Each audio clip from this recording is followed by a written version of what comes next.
After the warm reception to Freaky in 2020, writer-producer Michael Kennedy is back with It's a Wonderful Knife, which adds another genre twist to a classic film premise. Inspired by Christopher Landon's Groundhog Day-esque slasher Happy Death Day 2017, Kennedy conceived Freaky as a Freaky Friday slasher that Landon himself would go on to direct. And now, with It's a Wonderful Knife, Kennedy and director Tyler MacIntyre are applying the supernatural plot of Frank Capra's It's a Wonderful Life to the tried-and-true slasher genre. In the fictional town of Angel Falls, Jane Widdop's Winnie Carruthers kills a slasher that took the life of her best friend at Christmastime, and a year later, her survivor's guilt leads her to wish herself out of existence, thus showing her what life would have been like had she not been there to stop the killer known as the Angel. Knife may have a high-concept elevator pitch, but the heart of the film revolves around queer characters who are just trying to find their place in the world. Kennedy expanded on the representation of Freaky and was actually emboldened to take things a step further than he already intended.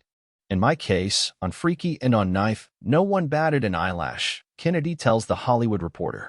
And quite frankly, on Knife, I had a character that was straight, and at one point, producer Adam Hendricks, who produced Freaky, Totally Killer, and M3GN, was like, just make them gay, too. We were having a notes call one day, and I was like, you know what? Yeah, let's do it. Let's just make everybody gay.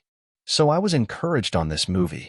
Considering its November 2020 release, Freaky performed admirably, tripling its $6 million budget at the height of the pandemic. Unfortunately, this box office seemingly upended any momentum Kennedy felt for his Freaky and Happy Death Day crossover pitch known as Freaky Death Day, something Jason Blum all but confirmed to THR last year. Upon Freaky's release, fans of the two Landon-directed Blumhouse properties also imagined the idea of Catherine Newton's Butcher character facing off against Jessica Roth's final girl, Tree Gilman, from Happy Death Day. And Kennedy laments that the situation didn't go the way that he had hoped. It's one of those things that I wish happened. The pandemic messed up so many lives and then stupid things like movies, Kennedy says. The summer before Freaky came out, the idea clicked in my head. So I literally sent an email with the subject of just Freaky Death Day, and then it had a 2-sentence pitch. And there was a moment where it felt like, okay, maybe this could be something in the future. But then the pandemic continued, and Freaky didn't really pop in theaters, because you couldn't go to a theater. So, financially, it just doesn't make sense for a lot of people right now. But every once in a while, I think about it. I can't help it. I want to see it so badly. In August, news broke that Kennedy's close friend and collaborator, Landon, was hired to direct Scream 7, taking over for Radio Silence after their 5th and 6th chapters both became box office hits. Well, for anyone who's unfamiliar with Kennedy's social media presence over the years, his Scream fandom has comprised the majority of it.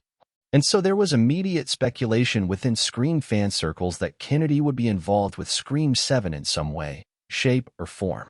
But at this moment in time, he's yet to offer any input despite dining with Landon and Radio Silence not too long ago. Not yet, but I will offer my 2 cents, if they let me read the script, Kennedy says. I mean, I talk about Scream constantly with Chris. We're working on some other stuff together right now, so it does come up every once in a while. I'll toss a little nugget out there, blindly, not knowing what the story is about, but Chris has got a really good poker face.